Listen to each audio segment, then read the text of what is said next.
मेरे प्यारे देशवासियों, नमस्कार। बीते सप्ताह हमने एक ऐसी उपलब्धि हासिल की जिसने हम सबको गर्व से भर दिया। आपने सुना होगा कि भारत ने पिछले सप्ताह 400 बिलियन डॉलर यानी 30 लाख करोड़ रुपए के एक्सपोर्ट का टारगेट हासिल किया है। पहली बार सुनने में लगता है कि ये अर्थव्यवस्था से जुड़ी बात है, लेकिन ये अर्थव्यवस्था से भी ज्यादा भारत के सामर्थ्य, भारत के पोटेंशियल से जुड़ी बात है। एक समय में भारत से एक्सपोर्ट का आंकड़ा कभी 100 बिलियन, कभी 150 बिलियन, कभी 200 बिलियन तक हुआ करता था। अब आज भारत 400 बिलियन डॉलर पर पहुंच गया है। इसका एक मतलब ये कि दुनिया भर में भारत में बनी चीजों की डिमांड बढ़ रही है। दूसरा मतलब ये कि भारत की सप्लाई चेन दिनों दिन और मजबूत हो रही है। और इसका एक बहुत बड़ा संदेश भी है। देश विराट कदम तब उठाता है जब सपनों से बड़े संकल्प होते हैं, जब संकल्पों के लिए दिन रात ईमानदारी से प्रयास होता है, तो वो संकल्प सिद्ध भी होते हैं। और आप देखिए, किसी व्यक्ति के जीवन में भी तो ऐसा ही होता है।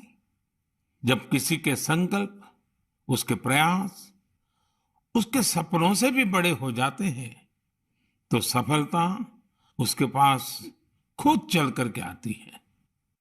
साथियों, देश के कोने कोने से नए नए प्रोडक्ट जब विदेश जा रहे हैं, असम के हैलाकांडी के लेदर प्रोडक्ट हो या उस्मानाबाद के हैंडलूम प्रोडक्ट, बीजापुर की फल सब्जियां हो और चंदौली का ब्लैक राइस, सबका एक्सपोर्ट बढ़ रहा है। अब आपको लद्दाख की विश्व प्रसिद्ध एप्रिकॉट दुबई में भी मिलेगी और सऊदी अरब में तमिलनाडु से भेजे गए केले मिलेंगे। और सबसे बड़ी बात ये कि नए नए प्रोडक्ट्स नए नए देशों को भेजे जा रहे हैं। जैसे हिमाचल, उत्तराखंड में पैदा हुए मिलेट्स, मोटे अनाज की पहली खेप डेनमार्क को निर्यात की गई। आंध्र प्रदेश के कृष्णा और चित्तूर जिले के बंगनपल्ली और सुवर्णरेखा आम दक्षिण कोरिया को निर्यात किए गए। त्रिपुरा से ताजा कटहल हवाई रास्ते से लंदन निर्यात किए गए। और तो और, पहली बार नागालैंड की राजा मिर्च को लंदन भेजा गया। इसी तरह भालिया गेहूं की पहली खेप गुजरात से केन्या और श्रीलंका निर्यात की गई। यानी अब आप दूसरे देशों में जाएंगे तो मेड इन इंडिया प्रोडक्ट्स पहले की तुलना में कहीं ज्यादा नजर आएंगे। साथियों, यह लिस्ट बहुत लंबी है और जितनी लंबी ये लिस्ट है, उतनी ही बड़ी मेक इन इंडिया की ताकत है, उतना ही विराट भारत का सामर्थ्य है। और सामर्थ्य का आधार है हमारे किसान, हमारे कारीगर, हमारे बुनकर, हमारे इंजीनियर, हमारे लघु उद्यमी, हमारा एमएसएमई सेक्टर, ढेर सारे अलग अलग प्रोफेशन के लोग, ये सब इसकी सच्ची ताकत है। इनकी मेहनत से ही 400 बिलियन डॉलर के एक्सपोर्ट का लक्ष्य प्राप्त हो सका है। और मुझे खुशी है कि भारत के लोगों का इस सामर्थ्य अब दुनिया के कोने कोने में नए बाजारों में पहुंच रहा है।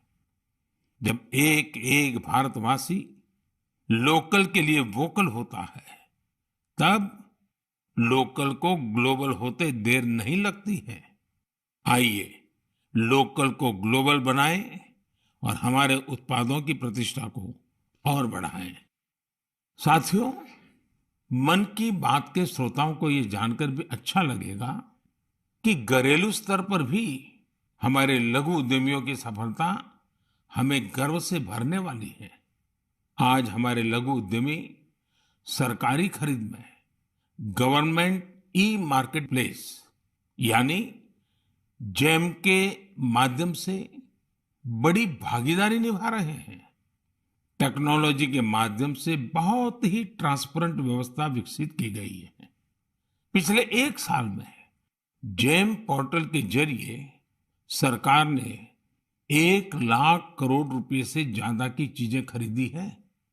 देश के कोने कोने से करीब करीब 1.25 लाख लघु उद्यमियों, छोटे दुकानदारों ने अपना सामान सरकार को सीधे बेचा है।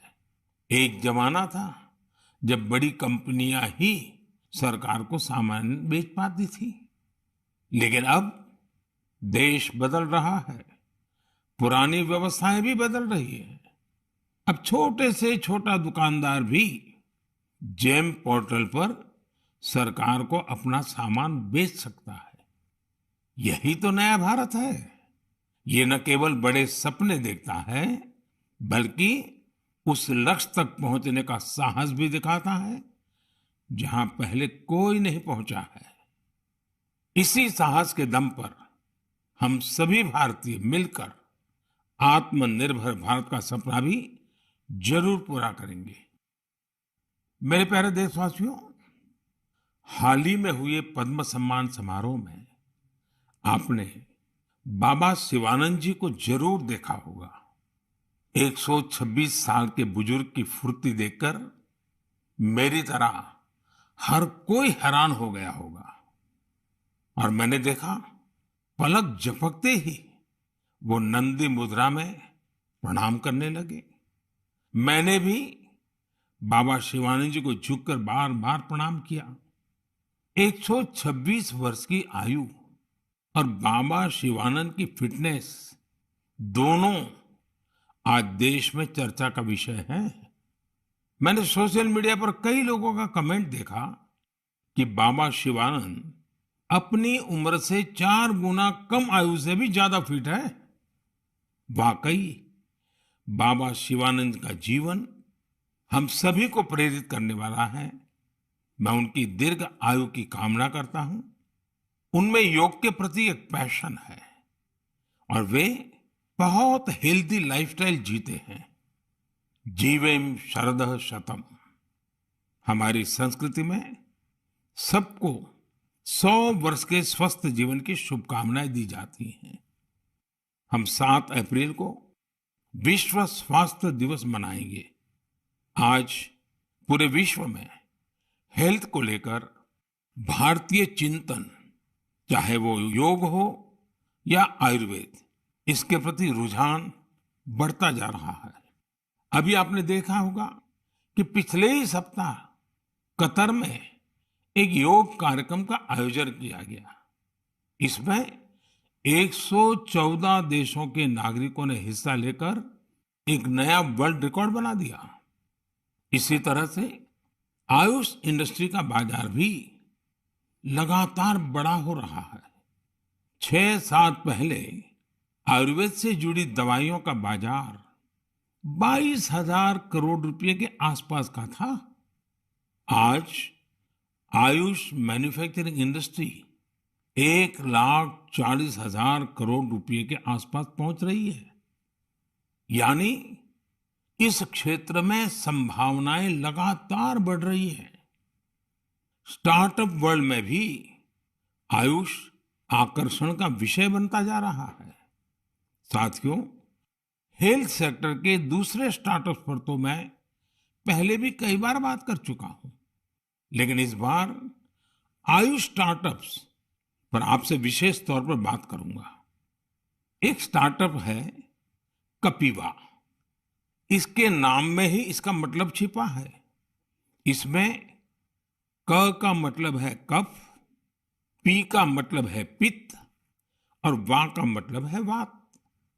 यह स्टार्टअप हमारी परंपराओं के मुताबिक हेल्दी ईटिंग हैबिट्स पर आधारित है। एक और स्टार्टअप निरोग स्ट्रीट भी है। आयुर्वेद हेल्थ केयर इकोसिस्टम में एक अनूठा कंसेप्ट है। इसका टेक्नोलॉजी ड्रिवन प्लेटफॉर्म दुनिया भर के आयुर्वेदा डॉक्टर्स को सीधे लोगों से जोड़ता है। 50,000 से अधिक प्रैक्टिशनर्स इससे जुड़े हुए हैं। इसी तरह आत्रे इनोवेशंस एक हेल्थ केयर टेक्नोलॉजी स्टार्टअप है जो होलिस्टिक वेलनेस के क्षेत्र में काम कर रहा है। इक्सोरियल ने न केवल अश्वगंधा के उपयोग को लेकर जागरूकता फैलाई है, बल्कि टॉप क्वालिटी प्रोडक्शन प्रोसेस पर भी बड़ी मात्रा में निवेश किया है। क्योरवेदा ने जड़ी बूटियों के आधुनिक शोध और पारंपरिक ज्ञान के संगम से होलिस्टिक लाइफ के लिए डाइटरी सप्लीमेंट्स का निर्माण किया है।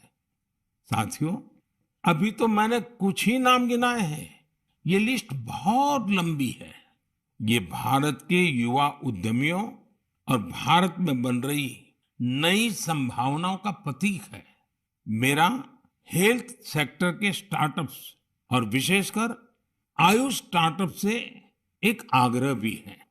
आप ऑनलाइन जो भी पोर्टल बनाते हैं, जो भी कंटेंट क्रिएट करते हैं, वो संयुक्त राष्ट्र द्वारा मान्यता प्राप्त सभी भाषाओं में भी बनाने का प्रयास करें। दुनिया में बहुत सारे ऐसे देश हैं जहां अंग्रेजी न इतनी बोली जाती है और ना ही इतनी समझी जाती है। ऐसे देशों को भी ध्यान में रखकर अपनी जानकारी का प्रचार प्रसार करें।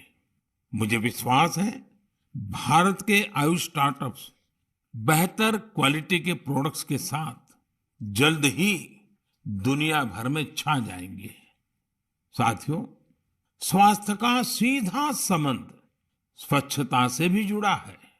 मन की बात में हम हमेशा स्वच्छता के आग्रहियों के प्रयासों को जरूर बताते हैं।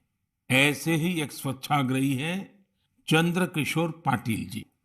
ये महाराष्ट्र में नासिक में रहते हैं। चंद्रकिशोर जी का स्वच्छता को लेकर संकल्प बहुत गहरा है।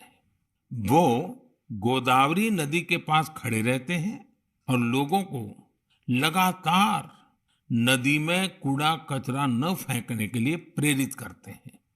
उन्हें कोई ऐसा करता दिखता है तो तुरंत उसे मना करते हैं। इस काम में चंद्रकिशोर जी अपना काफी समय खर्च करते हैं। शाम तक उनके पास ऐसी चीजों का ढेर लग जाता है जो लोग नदी में फेंकने के लिए लाए होते हैं। चंद्रकिशोर जी का ये प्रयास जागरूकता भी बढ़ाता है और प्रेरणा भी देता है। इसी तरह एक और स्वच्छाग्रही है ओडिशा में पुरी के राहुल महाराणा। राहुल हर रविवार को सुबह सुबह पुरी में तीर्थ स्थलों के पास जाते हैं और वहां प्लास्टिक कचरा साफ करते हैं। वो अब तक सैकड़ों किलो प्लास्टिक कचरा और गंदगी साफ कर चुके हैं। पुरी के राहुल हो या नासिक के चंद्रकिशोर, ये हम सबको बहुत कुछ सिखाते हैं। नागरिक के तौर पर हम अपने कर्तव्यों को निभाएं, चाहे स्वच्छता हो, पोषण हो या फिर टीकाकरण। इन सारे प्रयासों से भी स्वस्थ रहने में मदद मिलती है। मेरे प्यारे देशवासियों, आइए बात करते हैं केरला के मुपट्टम श्री नारायणन जी की। उन्होंने एक प्रोजेक्ट की शुरुआत की है जिसका नाम है pots for water of life. आप जब इस प्रोजेक्ट के बारे में जानोगे तो सोचेंगे कि क्या कमाल का काम है। साथियों, मुपट्टम श्री नारायण जी गर्मी के दौरान पशु पक्षियों को पानी की दिक्कत ना हो, इसके लिए मिट्टी के बर्तन बांटने का अभियान चला रहे हैं। गर्मियों में वो पशु पक्षियों की इस परेशानी को देखकर खुद भी परेशान हो उठते थे। फिर उन्होंने सोचा कि क्यों न वह खुद ही मिट्टी के बर्तन बांटने शुरू कर दें, ताकि दूसरों के पास उन बर्तनों में सिर्फ पानी भरने का ही काम रहे। आप हैरान रह जाएंगे कि नारायण जी द्वारा बांटे गए बर्तनों का आंकड़ा 1 लाख को पार करने जा रहा है। अपने अभियान में 1 लाखवां बर्तन वो गांधी जी द्वारा स्थापित साबरमती आश्रम में दान करेंगे। आज जब गर्मी के मौसम ने दस्तक दे दी है, तो नारायण जी का यह काम हम सबको जरूर प्रेरित करेगा और हम भी इस गर्मी में हमारे पशु पक्षी मित्रों के लिए पानी की व्यवस्था करेंगे। साथियों, मैं मन की बात के श्रोताओं से भी आग्रह करूंगा कि हम अपने संकल्पों को फिर से दोहराएं।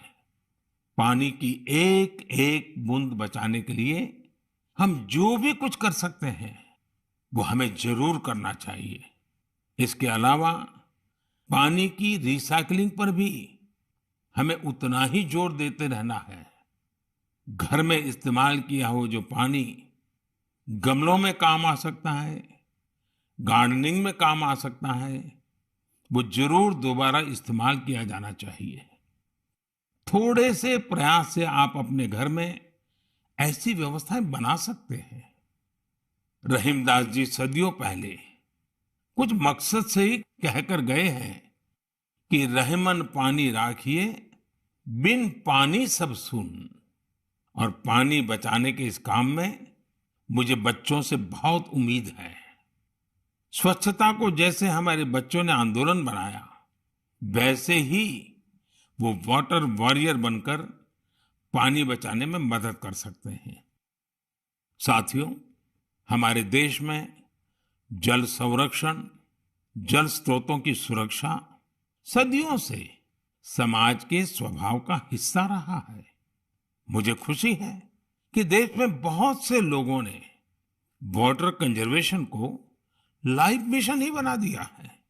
जैसे चेन्नई के एक साथी हैं अरुण कृष्णमूर्ति जी। अरुण जी अपने इलाके में तालाबों और झीलों को साफ करने का अभियान चला रहे हैं। उन्होंने 150 से ज्यादा तालाबों, झीलों की साफ सफाई की जिम्मेदारी उठाई और उसे सफलता के साथ पूरा किया। इसी तरह महाराष्ट्र के एक साथी रोहन काले हैं। रोहन पैसे से एक एचआर प्रोफेशनल है। वो महाराष्ट्र के सैकड़ों स्टेप वेल्स यानी सीढ़ी वाले पुराने कुओं के संरक्षण की मुहिम चला रहे हैं। इनमें से कई कुएं तो सैकड़ों साल पुराने होते हैं और हमारी विरासत का हिस्सा होते हैं।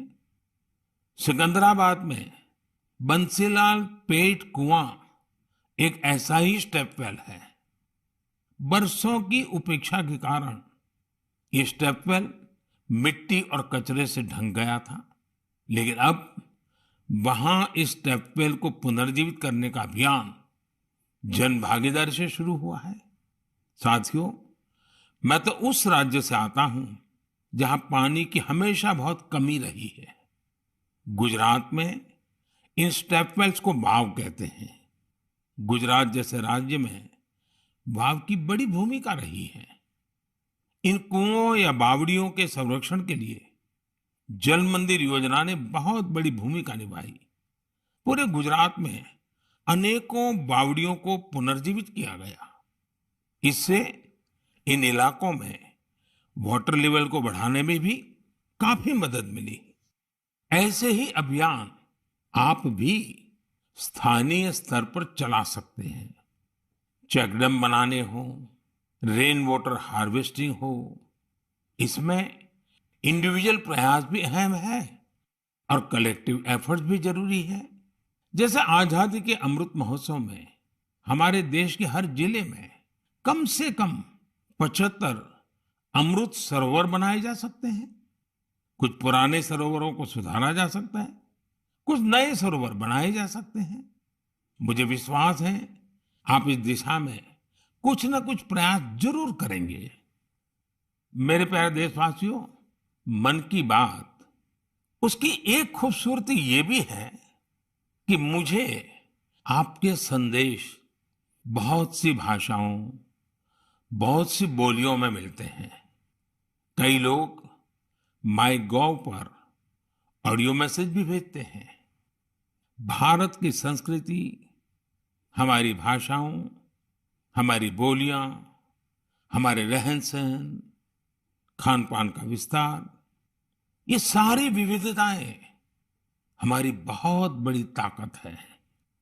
पूरब से पश्चिम तक, उत्तर से दक्षिण तक, भारत को यही विविधता एक करके रखती है, एक भारत श्रेष्ठ भारत बनाती है। इसमें भी हमारे ऐतिहासिक स्थलों और पौराणिक कथाओं दोनों का बहुत योगदान होता है। आप सोच रहे होंगे कि ये बात मैं अभी आपसे क्यों कर रहा हूं? इसकी वजह है माधवपुर मेला। माधवपुर मेला कहाँ लगता है, क्यों लगता है, कैसे ये भारत की विविधता से जुड़ा है, ये जानना मन की बात के श्रोताओं को बहुत इंटरेस्टिंग लगेगा। साथियों, माधवपुर मेला गुजरात के पोरबंदर में समंदर के पास माधवपुर गांव में लगता है, लेकिन इसका हिंदुस्तान के पूर्वी छोर से भी नाता जुड़ता है। आप सोच रहे होंगे कि ऐसा कैसे संभव है? तो इसका भी उत्तर एक पौराणिक कथा से ही मिलता है। कहा जाता है कि हजारों वर्ष पूर्व भगवान श्री कृष्ण का विवाह नॉर्थ ईस्ट की राजकुमारी रुक्मिणी से हुआ था। ये विवाह पोरबंदर के माधवपुर में संपन्न हुआ था और उसी विवाह के प्रतीक के रूप में आज भी वहां माधवपुर मेला लगता है। ईस्ट और वेस्ट का ये गहरा नाता हमारी धरोहर है। समय के साथ अब लोगों के प्रयास से माधवपुर मेले में नई नई चीजें भी जुड़ रही हैं। हमारे यहाँ कन्या पक्ष को घराती कहा जाता है और इस मेले में अब नॉर्थ ईस्ट से बहुत से घराती भी आने लगे हैं। एक सप्ताह तक चलने वाले माधवपुर मेले में नॉर्थ ईस्ट के सभी राज्यों के आर्टिस्ट पहुंचते हैं, हैंडीक्राफ्ट से जुड़े कलाकार पहुंचते हैं और इस मेले की रौनक को चार चांद लग जाते हैं। एक सप्ताह तक भारत के पूरब और पश्चिम की संस्कृतियों का ये मेल, ये माधवपुर मेला एक भारत श्रेष्ठ भारत की बहुत सुंदर मिसाल बना रहा है। मेरा आपसे आग्रह है, आप भी इस मेले के बारे में पढ़ें और जानें। मेरे प्यारे देशवासियों, देश में आजादी का अमृत महोत्सव अब जन भागीदारी की नई मिसाल बन रहा है। कुछ दिन पहले 23 मार्च को शहीद दिवस पर देश के अलग अलग कोने में अनेक समारोह हुए। देश ने अपनी आजादी के नायक नायिकाओं को याद किया, श्रद्धापूर्वक याद किया। इसी दिन मुझे कोलकाता के विक्टोरिया मेमोरियल में विप्लवी भारत गैलरी के लोकार्पण का भी अवसर मिला। भारत के वीर क्रांतिकारियों को श्रद्धांजलि देने के लिए यह अपने आप में बहुत ही अनूठी गैलरी है। यदि अवसर मिले तो आप इसे देखने जरूर जाइएगा। साथियों, अप्रैल के महीने में हम दो महान विभूतियों की जयंती भी मनाएंगे। इन दोनों ने ही भारतीय समाज पर अपना गहरा प्रभाव छोड़ा है। ये महान विभूतियां हैं महात्मा फुले और बाबा साहब आम्बेडकर। महात्मा फुले की जयंती 11 अप्रैल को है और बाबा साहब की जयंती हम 14 अप्रैल को मनाएंगे। इन दोनों ही महापुरुषों ने भेदभाव और असमानता के खिलाफ बड़ी लड़ाई लड़ी। महात्मा फुले ने उस दौर में बेटियों के लिए स्कूल खोले, कन्या शिशु हत्या के खिलाफ आवाज उठाई। उन्होंने जल संकट से मुक्ति दिलाने के लिए भी बड़े अभियान चलाए। साथियों, महात्मा फुले की इस चर्चा में सावित्रीबाई फुले जी का भी उल्लेख उतना ही जरूरी है। सावित्रीबाई फुले ने कई सामाजिक संस्थाओं के निर्माण में बड़ी भूमिका निभाई। एक शिक्षिका और एक समाज सुधारक के रूप में उन्होंने समाज को जागरूक भी किया और उसका हौसला भी बढ़ाया। दोनों ने साथ मिलकर सत्य शोधक समाज की स्थापना की, जन जन के सशक्तिकरण के प्रयास किए।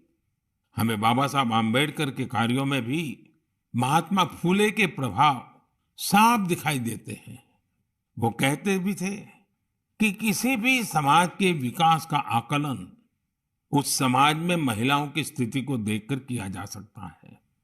महात्मा फुले, सावित्रीबाई फुले, बाबा साहब आम्बेडकर के जीवन से प्रेरणा लेते हुए मैं सभी माता पिता और अभिभावकों से अनुरोध करता हूं कि वे बेटियों को जरूर पढ़ाएं। बेटियों का स्कूल में दाखिला बढ़ाने के लिए कुछ दिन पहले ही कन्या शिक्षा प्रवेश उत्सव भी शुरू किया गया है। जिन बेटियों की पढ़ाई किसी वजह से छूट गई है, उन्हें दोबारा स्कूल लाने पर फोकस किया जा रहा है। साथियों, ये हम सभी के लिए सौभाग्य की बात है कि हमें बाबा साहब से जुड़े पंच तीर्थ के लिए कार्य करने का भी अवसर मिला है। उनका जन्मस्थान महू हो, मुंबई में चैत्य भूमि हो, लंदन का उनका घर हो, नागपुर की दीक्षा भूमि हो या दिल्ली में बाबा साहब का महापरिनिर्वाण स्थल, मुझे सभी जगहों पर, सभी तीर्थों पर जाने का सौभाग्य मिला है। मैं मन की बात के श्रोताओं से आग्रह करूंगा कि वे महात्मा फुले, सावित्रीबाई फुले और बाबा साहब आम्बेडकर से जुड़ी जगहों के दर्शन करने जरूर जाएं। आपको वहां बहुत कुछ सीखने को मिलेगा। मेरे प्यारे देशवासियों, मन की बात में इस बार भी हमने अनेक विषयों पर बात की। अगले महीने बहुत से पर्व त्योहार आ रहे हैं। कुछ ही दिन बाद ही नवरात्र हैं। नवरात्र में हम व्रत, उपवास, शक्ति की साधना करते हैं, शक्ति की पूजा करते हैं। यानी हमारी परंपराएं हमें उल्लास भी सिखाती हैं और संयम भी। संयम और तप भी हमारे लिए पर्व ही है। इसलिए नवरात्र हमेशा से हम सभी के लिए बहुत विशेष रही है। नवरात्र के पहले ही दिन गुड़ी पड़वा का पर्व भी है। अप्रैल में ही ईस्टर भी आता है और रमजान के पवित्र दिन भी शुरू हो रहे हैं। हम सबको साथ लेकर अपने पर्व मनाएं, भारत की विविधता को सशक्त करें, सबकी यही कामना है। इस बार मन की बात में इतना ही। अगले महीने आपसे नए विषयों के साथ फिर मुलाकात होगी। बहुत बहुत धन्यवाद।